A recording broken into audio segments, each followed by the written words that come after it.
Everything real estate. My name is Catherine Nanteza, and as usual, I am your host tonight.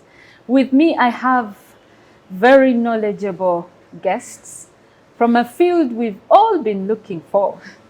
Ladies and gentlemen, welcome with me our first guest tonight from the Architect Society, Uganda Society of Architects, our Vice President, Madam Jackie. Please introduce yourself. Thank you, Catherine. My name is Jacqueline Catherine Namayanja, and I'm the Vice President of the Uganda Society of Architects. I'm also an architect. Thank you. You're welcome, Jacqueline. Thank you for hosting us. Yes, tonight we also have someone who used to work with KCCA, but that's in the past, who has been with the real estate sector for a very long time. Architect Mark Bwambala, please welcome. Say something to the guests.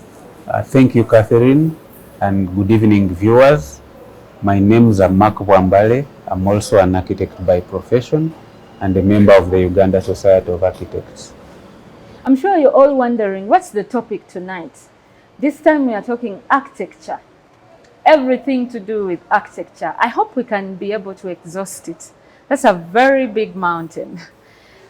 Without wasting time, Architect Mark Bwambale, please tell us, what is architecture? Well, and before you tell, what's the difference between architect and architecture? You know, people mix it up. Yeah. okay, I'll start with the difference between the two. Architect is the professional, is an individual who is legally qualified to practice architecture. That's an issue we shall talk about later. And then architecture could be looked at in two ways.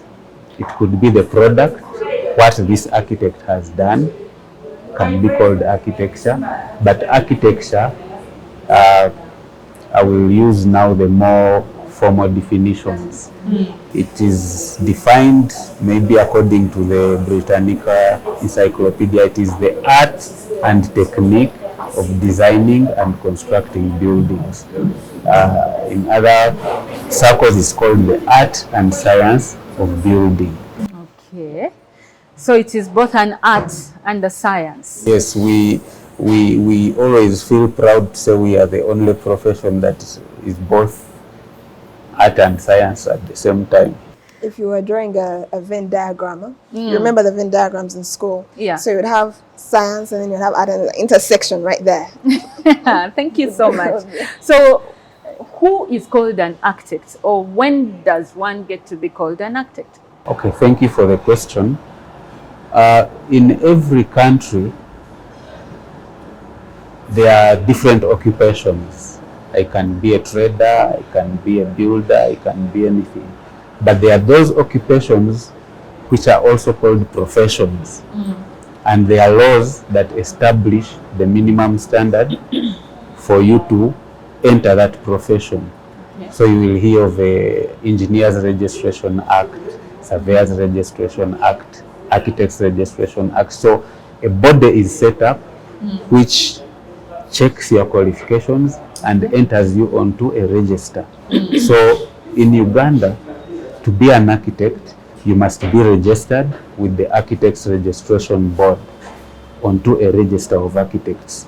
My registration number is 116. So I was the 116th person to be entered on that register. And I think today we have about, the highest registration number is about 322. Of course, some have died, some have not renewed maintained their presence on the register. And so we are not necessarily 322 registered architects. But that gives you a rough idea of how big the profession is in the country. Now, that is the minimum requirement, that you must be on the register. But getting on that register means that you must meet certain minimum standards. And the standard of Uganda, which is actually an international standard, also recognized by the International Union of Architects, is that you must have done academic training of a recognized architecture program, which takes a minimum of 5 years.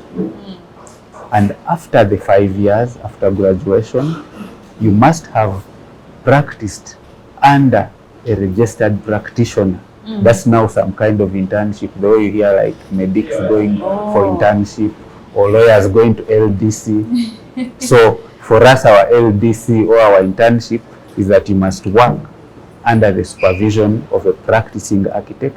There's a difference between, yes, practicing means you are registered and you have paid for a license for a given year to serve the public. So this graduate must work for a minimum of 2 years under the supervision of a practicing architect and sit what we call professional exams. So there is another exam which checks whether you have actually matured from the graduate to a person ready to serve the public. And these laws are there to protect the public, to ensure that when you go to an architect, they give you a certain minimum standard of service to ensure that you will be in a safe and comfortable building. Yes, back to you, Jackie. How are the young people taking this mentorship program? Where Are you asking me that because you think I'm young? Well, when you ask how are the young people taking this, yeah, the graduates, because you know internship starts explaining. from, we have internship when you're a student during the years, the 5 years of study, and then that internship that is talked about and where you're practicing under a registered architect, Yeah. just so that you can season yourself to go on the register, right? Now, there's a lot of mixed views and opinions on that, because you'll find that some, because they established earlier networks, relationships with these architects that are already practicing, they find it easy to find a placement, to get somewhere, to get a job. Okay. Other people, of course, it would be merit to get up the same way you're looking for a job, because at that point you look for it as a job to find who is willing to mentor you for those 2 years or more before you register. Okay. And then you'll find some people who are not finding it that easy. So I don't know if I can give you a direct answer to that When they question. find it's like a stumbling block, like a way of, I've had complaints from some of the young graduates saying, these old guys don't want to license the new graduates and whatnot. I'll differ from that a lot, because I was a graduate before and I know how that operates. Yeah. And we like being disgruntled for no reason. Trust me, because we want things to be easy. Yeah. But for many of my, I took a while to get registered, because I thought, oh, I'm not yet ready, or I'm going into a very big, you know, when you're with the registered architect and you see what they are doing, you see the mantle they are holding. It's quite a bit. Yeah. And there are times you're like, let me first hold on. You know, it's there's a political bit, there's the taxes, and then there is the client relationship management, and then there is the resources, and then there is the building, which you have to make sure it doesn't come down and it's all on you. So you want to be really well seasoned to go and say, I can do this. So the issue where a young graduate to say, oh, we're not finding places. Well, I will say that there are not so many firms to absorb everyone who's coming out. To mentor. Yeah, maybe Mark will share us with the statistics. But then the process itself is very transparent and it's very simple. Like he said, get out of school. Find someone you've networked with earlier. That's why we encourage our students to attend the CPDs as much as possible, to come to these different networking events. You said CPD? Yeah, continuous What's professional that? development programs or conferences or seminars that we usually hold to add value and knowledge to our members. So we invite, being that USA, Uganda Society of Architects, usually encompasses even students, we invite all our members to engage, so that in that process you are making friends, making relationships. You'll find that one of those architects is very willing to mentor you, even if they don't have something to pay you. But if you're willing to learn, so just so that you can get seasoned to get registered, there are many.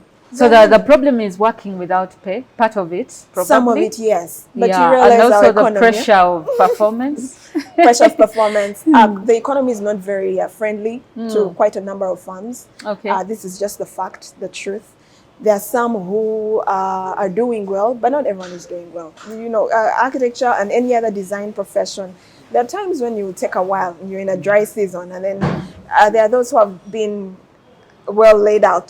They've laid their networks out properly, so they knew what to do. You know, the biggest issue with our profession is that part of the law is you should not advertise.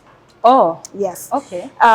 So because you can't advertise, you're left with the option of marketing yourself mostly by referees or by the work you do. The biggest marketing options you have as an architect are that. Of course, there are other things like the networks, join clubs where you'll find, Rotary where you'll find clients, etc., etc. So you'll find that for some people who are not savvy about that area, the jobs won't necessarily be there constantly. So you're like, why should I take on someone when I'm not going to be able to give them the right training? When you're training someone, what they're going to be examined about, the minimum that is talking about, can you start a project? Yeah? Can you establish the foundation of that project in design, in planning? When you get to site, can you get it started? Can you get it laid out? Can you manage the role players in that construction? Can you supervise that project to meet the minimum standards of quality? I think also personally, I wouldn't trust someone who is just graduating to probably the design bit. You know, most of us, and Mark, you can correct me if I'm wrong, most of us look at architecture as simply drawing, like it's art. But from what you guys are explaining, there is much more responsibility that is entrusted to this person. And I see the need for mentorship. You mentioned that one needs to be a member of the Society of Architects. To be registered? Yeah. So, Mark, what does it take for a young graduate to be a member of the society? Okay.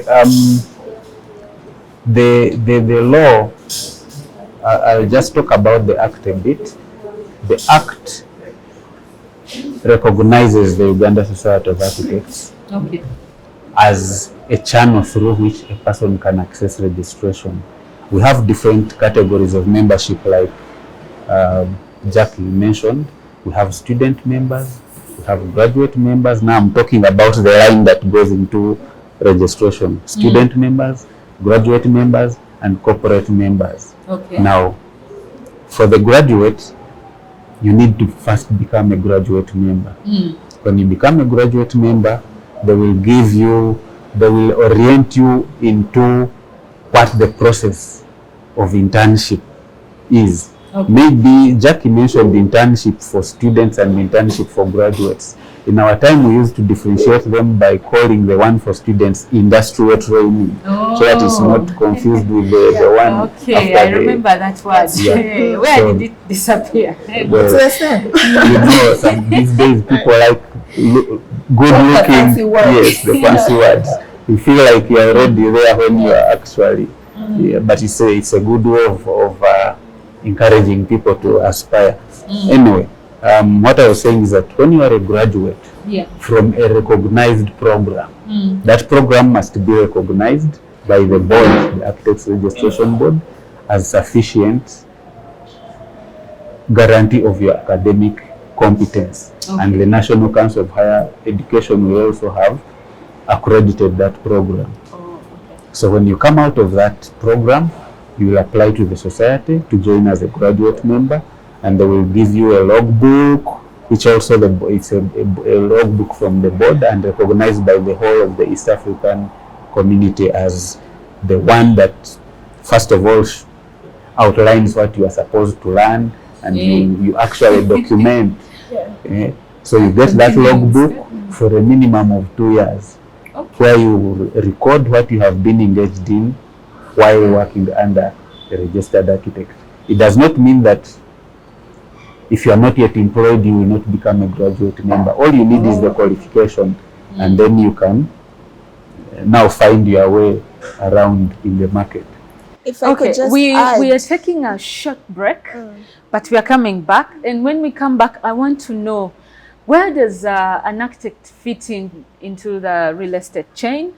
And also there are other interesting questions. Jackie is looking at me, I think. Welcome back from that short break. Don't forget we are at Fairway Hotel. It's the go-to place these days. If you have a birthday, you have a graduation, you have a meeting, conference, there is some magic that happened to this place. You just need to see it. see you at Fairway. But before we go to Fairway, Jackie, you were saying something when Yes, we were I just taking a wanted to break. add a little something to what he said. The process, which you asked, just to outline it out for the public really Yeah. easily. You have graduated. Mm. You go to the Secretariat of the Uganda Society of Architects. Okay. You tell them I want to become a member.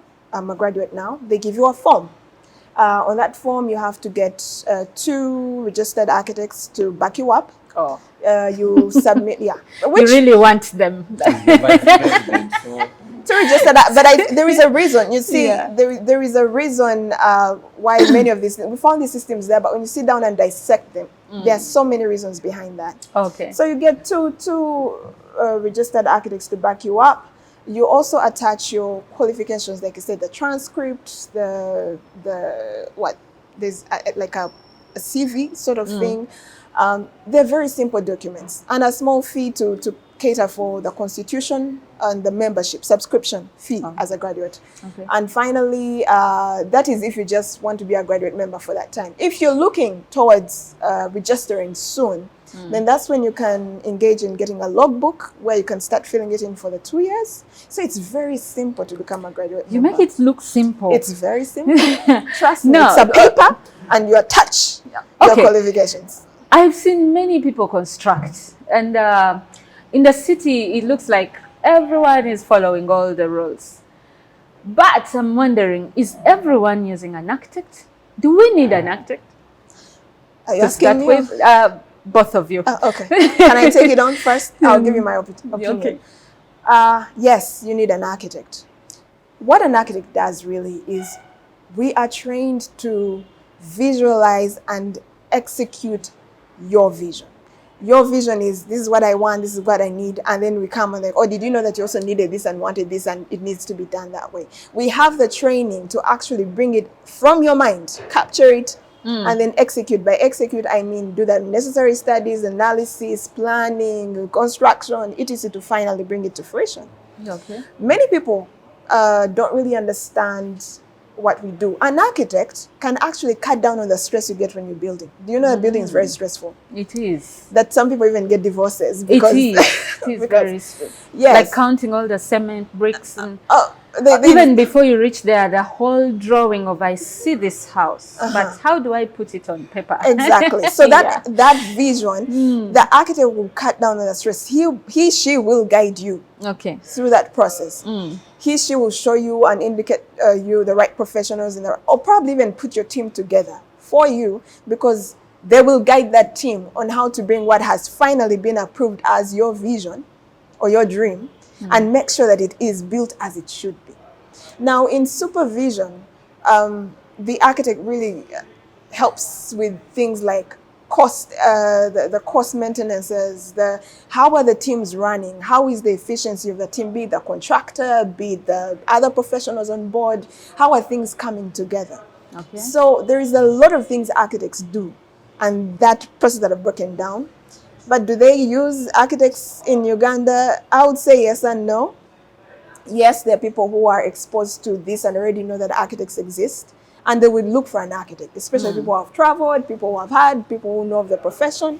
Yeah, they will. Others have been confused by our Muzimbi. Isn't he doing a good job? Well, they will have to tell you if he is, because after you go and see those places, you'll be like, but When you find your bathroom in the corridor. or the balcony, just before the balcony. Yeah. I mean, you've seen these things going around. And also, you're on site, you've given a client, the project is designed, and the client tells you, I don't really need you for now.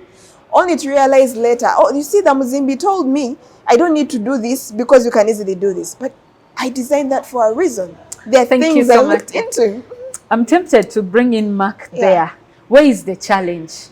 Because I know that many people who are constructing these homes in out of the city, even within the city, are not using architects.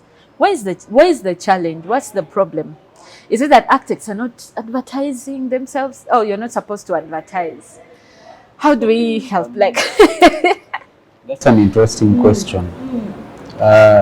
You see, in every culture,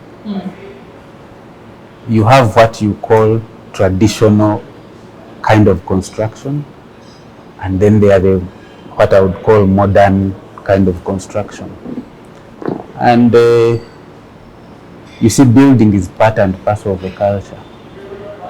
The way we used to build in our villages, our grandparents and whatever, they knew their materials, they have worked with them for centuries, and they were craftsmen who were the builders. So the builder was everything. You just tell him, I want a house, maybe like this, and they build it. Now that's the mindset that many people still have. But today we are dealing with a lot of things. Materials are different from what we have lived with for centuries. Technologies are different. There are all sorts of issues today. And the law has been made such that in order to make sure that the public gets the minimum level of comfort and safety in their buildings, then they should go to a professional. Now, like I told you, ever since the registration board started, we have registered just under 350 architects. That's like a topic for another. So that the number looks small, but the fact is, as an architect, there doesn't seem to be enough work. Exactly. Oh, really? You're saying there's not enough work yet. There are many buildings coming up. But anyway, because of the limited time, I wanted to know, do we as a country have like an architecture, like how you go to Rwanda and you say, this is how they do their thing, something that identifies us as... Like Japan? Yes. No. We don't? At one point we could have, but we dropped it as we were in transition. We didn't develop it. We dropped it with the foreign influence that happened, and then we decided to pick on things we had not even studied, and voila, that's where we are now. And voila, we are having one building photocopied everywhere. But we had potential to develop our traditional architecture into very beautiful things now, very modern things now. The problem is what we call the modern person now is they will look at us as rudimentary, old. They associate it with huts, and yet it's the new trend now. Rammed earth and timber and all these things. But when people finally get to see, when the client gives you the liberty to go in that direction, and you tell them, it's great, and you show them some examples around that have been built with such, like the Entebbe Hospital and all that, and and you convince them, perhaps some of them will take the stride.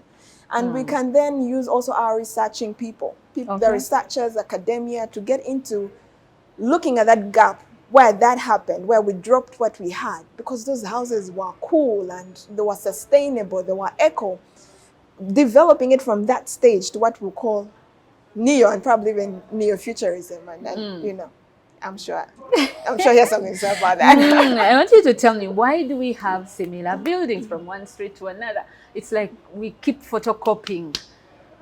Is it a limitation in design, or is it because you're mentoring? So they keep drawing what the I same teach thing. you is what you do. And Yes, Architect Mark, as we wind up. I will answer that question in two ways.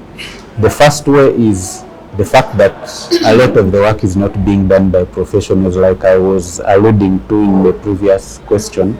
There are a lot of unqualified people who are passing off as architects and actually doing the designs for these clients. And because they are not grounded in design, they will rarely have original concepts. They will tend to copy something that looked good somewhere. Easy. Yeah. there used to be the famous line of Njagala French cat here, Ujiraba. That one. Yes. Yeah, but for me, the other angle to this question, I am so much interested in urbanism. And I believe that a city must have a language. And the language means that there is uniformity. And most buildings in a city don't need to stand out. You have those which are just everyday buildings, people's homes, workplaces. I don't think that her home should scream out to the public, this is Jackie Woolsey. I tend to disagree with you on that, because I see Kololo having a different flavor from Muyenga, also having a different flavor from Entebbe. Yes. I mean, it is possible. Just like when It's you... very possible, Kathy. Why and I- can't we have that? Thank you Yeah? very much. I've talked of Kololo. In other words, there was an architecture for Kololo. There were a certain kind of buildings in Kololo. They were not all different from one property to the next, but there was a language which says Kololo, and that's what I'm talking about. I'm not saying that Kampala should be the same as Jinja, the same as Maikasese, but what I'm saying is that when you come to Kampala, it does not mean because there are 1.5 million or let's say 300,000 homes in Kampala, then there must be 300,000 different residential buildings. I'm saying that a residence is a simple everyday building and it should generally have a language. Yeah.